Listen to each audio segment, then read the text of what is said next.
Makenosi, let's come across to you. Good morning. Good to have you with us. So can we just try and clarify very quickly with Rand Water? Is this a Rand Water issue or is this a Tshwane city issue? But there's a bit of a blame game going on. Makenosi, good morning. So where do you stand on this? Good morning, Gareth, and good morning, Tammy, and to your viewers. From Rand Water's side, we feel and we believe that the problem is not on our side. With regards to bars, we do have enough bars so that we have enough pressure. So the blame game will not assist. People do need water.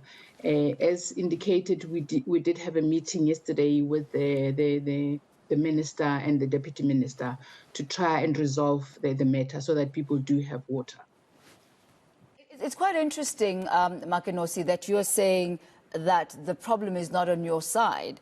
I've just been speaking to Themba Forse now, and I know you both have decided that it's not going to be a blame game, but what he says is that Rand Water does not communicate prior to throttling the reservoir. So he says that the problem is on your side, that you don't communicate effectively. What is your response to that?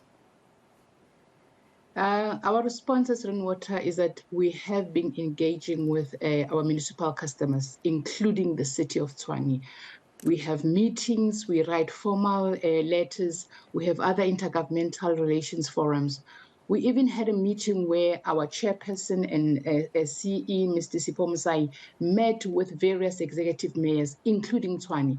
So we do communicate. We don't know exactly where is this coming from, but I'm hoping that following our meeting with the minister yesterday, the impasse has been resolved and we will be working together. All right, let's zoom in a little bit, Makenosi, if we could. Let's try and help everyone in Tshwane out, because as you say, there's communication, perhaps there's a breakdown in communication. Let's move away and try and get people to a point where they understand in Tshwane what is going on. Let's talk about Amandasig and Chantal, those areas I understand, water supply challenges. Is this a localized problem that's just being blown out of proportion, or what's happening in those two areas? Maybe let me just give context and background to what happened and then where we are and what we're doing. We did receive a complaint from the city of Tshwane regarding the Acacia water meter that affects different areas, including the area that you've just mentioned. So the complaint was lodged on Friday. We did send out a team that investigated the problem, and from Rand Water's side, remember the system is integrated. From Rand Water's side, the flow was normal and it was high. So we were not really able to say exactly where the problem is. So we advised Tshwane to look into their system to see where the problem is. So what we have decided to do now is we are working together. Both technical teams from City of Tshwane and Rand Water are working together. And as we speak, the situation has improved. Some areas are beginning to get water. The situation has improved, is improving. Is it completely annihilated? Does everybody now have water, or only some areas? As far as I know, hence I said it is improving. Remember, high-lying areas will get water once the low-lying areas have water. So it is a gradual process. Eventually, people will get water. But like I'm saying, it is improving. And what exactly was the problem? I do believe it's important to know what the root of the problem is, so you know how to fix it and how to address it and hopefully prevent it in the future. You say Rand Water, the flow was normal on your side. You asked Tshwane to see what the problem is and what the problem was. What was the problem? What is the problem? We are hoping to hear from Tshwane following their investigation. But remember, as I'm saying, we are working together with Tshwane now to establish the problem. But also just to mention that with regards to the demand, because I think people are saying, most especially representatives from Tshwane, are saying we are not able to supply Rand Water. Each municipality, they always give us their demand as to Rand Water so that we are able to supply. We are able to meet those demands. And if they exceed that demand, that's when we have to go back to the drawing board to say, it looks like you are exceeding your demands. Let's see, do you need to increase the demand? Obviously, it's a process that has to involve the Department of Water and Sanitation.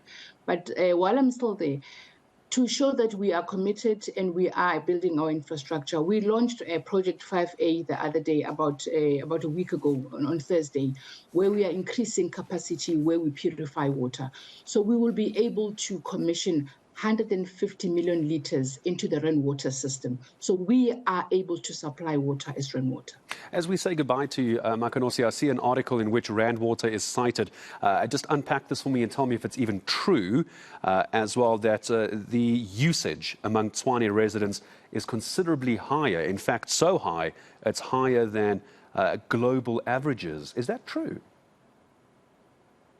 I wouldn't say higher than global averages. As I was saying, Gareth, we have a demand list from each municipality. So once a municipality has exceeded that demand, we always communicate with them to say it looks like a certain meter has high consumption, and the impact will be severe with regards to our reservoir levels. So we communicate and we request municipalities to maybe inform their customers or introduce restrictions, level 1 restrictions. Yeah. Very quickly, I'm sorry, I was about to leave you. Is there restrictions in Tshwane at the moment? Sorry, just help me understand that. We have advised Tshwane to introduce level 1 restrictions. Okay. So that we are really advising people not to use hose pipes when they wash their cars.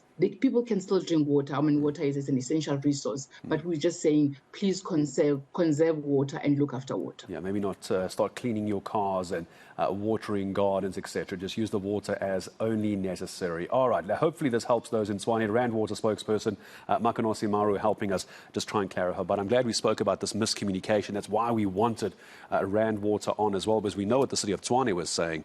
There is high demand and there were some breakdowns, but it looks like, and I'm glad you asked, it's starting to trickle back in. It's not perfect, Tshwane, it's not perfect, but at least it's moving in the right direction. But also, I mean, a very interesting question that you asked, Gareth. What is it that makes the city of Tshwane different to the other cities? It's not necessarily like a farming area, so it's not like there's intense water usage. So what are the factors that are making the usage in Tshwane specifically to be higher than in other cities? I think that's something worth looking into. Absolutely. If it really is about water usage. If it is about water usage. We'll get a water expert. I'm sure we'll get like maybe a Prof. Anthony Turton on, one of our regular water experts, try and exactly to that point understand what's happening in Tshwane.